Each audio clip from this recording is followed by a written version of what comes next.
Iagttag dit åndedræt, som det er lige nu.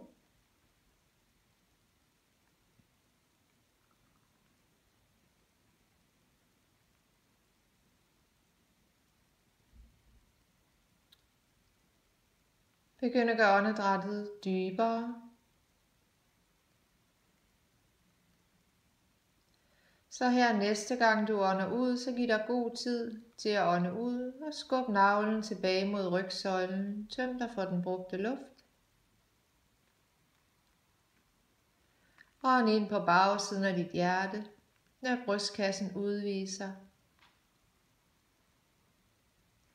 Du kan markere indånding ved at holde vejret inde et øjeblik, inden du igen er aktiv på udånding, mærker at brystkassen trækker sig sammen. Du trækker de nederste ribben lidt ind i kroppen, navlen skubbes tilbage mod rygsøjlen og kønsbenet trækkes lidt op.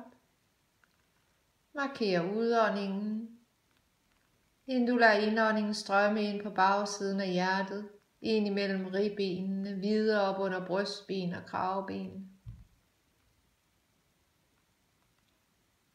Og igen en aktiv udånding, fornemmelsen af at brystkassen trækker sig sammen ind og masserer hjerte og lunger, skubber navlen tilbage, tømmer dig for den brugte luft.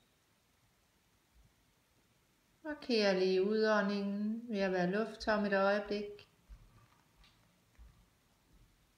Og uanstrengt bare lad indåndingen strømme ind på bagsiden af hjertet. Fylde hele brystkassen fortil, bagtil, ud til siderne og hele vejen op under kravbenen.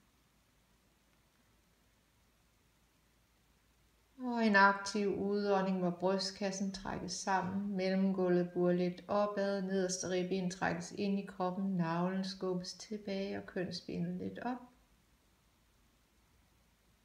Og når det er tid, så lader du indåndingen strømme ind på bagsiden af hjertet. Skaber plads og åbenhed i brystet. Og når ind op under kravbenene. Og igen aktiv, lang, jævn, ubrudt udånding tømmer dig. Mærker en sammentrækning ind mod kroppens midtpunkt, et sted inde bag navlen. Således fortsætter du.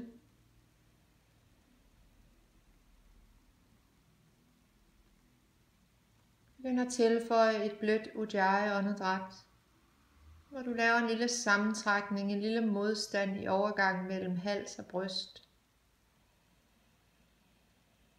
Som om du trækker luftrøret lidt sammen, så indånding og udåndinger bliver længere. Du frembringer en lille lyd. Lyden minder om havet, der bruser i det fjerne.